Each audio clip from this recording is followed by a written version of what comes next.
Welcome to Philanthropy SA. This is a podcast about and for the philanthropic community in San Antonio and South Texas. We introduce organizations and people who are making an impact in the community. Beneficent Financial is proud to sponsor this podcast, and it is our hope that you enjoy this conversation about the impact we can have. The goal is to edify and inspire. Now please join our host, Dan Rebman. Hello, my name's Dan Rebman, and I'm excited to introduce you to a new podcast, Philanthropy SA. We will have conversations with philanthropists, executive directors of nonprofits, board members, and people that make it happen in the philanthropic space in San Antonio and South Texas. I will be your host and look forward to bringing you information that will help inspire you and show the impact that a variety of organizations have to serve the people in San Antonio. I've been blessed to have worked with a few organizations over the years, and whether it's a service club like Optimists, a nonprofit like Providence Place, my church's foundation, or an interorganizational program like Social Venture Partners, I've seen some recurring themes that seem to impact organizations regardless of their size or who they serve. We will try to look at these topics through different prisms to provide context, but sometimes just knowing you are not alone is helpful. The nonprofit world attracts wonderful people who want to make a big difference. And while making money in the form of profit may not be their motivation, the reality is that organizations can't do the good they want to do until they have the funding and resources for their programs. We're going to look at funding sources and what's involved in the world of development.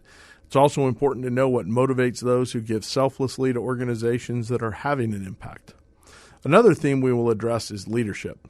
Most nonprofit organizations have a board of directors and then some number of paid staff. And while those two groups should be working towards a common purpose, sometimes it doesn't seem like they're all pulling in quite the same direction.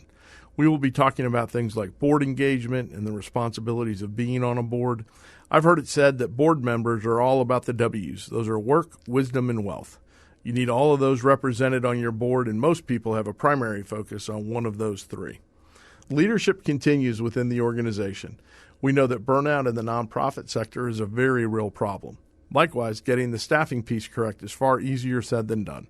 Staff training and development is another challenge that organizations face. Once you have the funding in an organization, then you have it made, right? Well, not so fast. You need to get word out in the community of the great work being done. Many organizations are the best kept secrets in town because the people who need the services may not even know that they are available. All of those things are daunting, and that's just from the prism of a nonprofit organization. What about the people who have been blessed and want to support organizations? How do you do that in an effective way? Not all organizations are good stewards of their resources. How do you know if the organization you are supporting is responsible and sustainable? We've all walked by a table in front of a store where they're selling something as a fundraiser or clanging a bell at Christmas time, and we don't want to minimize those opportunities to be generous.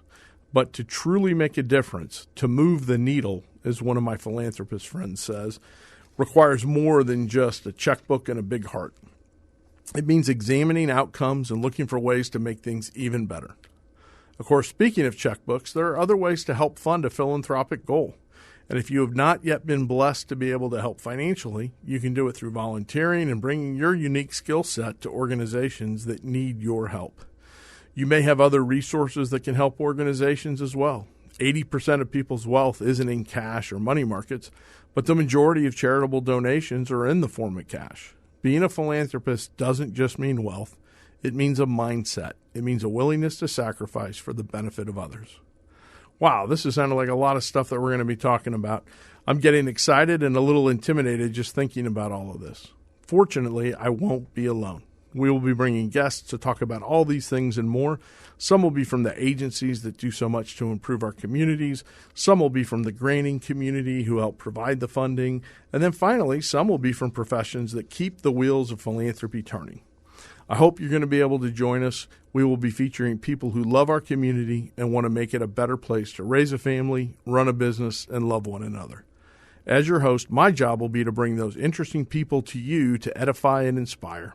I hope you will take the things that you hear on this podcast and go to the community with confidence so that together we can make San Antonio and South Texas even better. This is Dan Rebman saying, let's do well so we can all do good. Thank you for joining us at Philanthropy SA.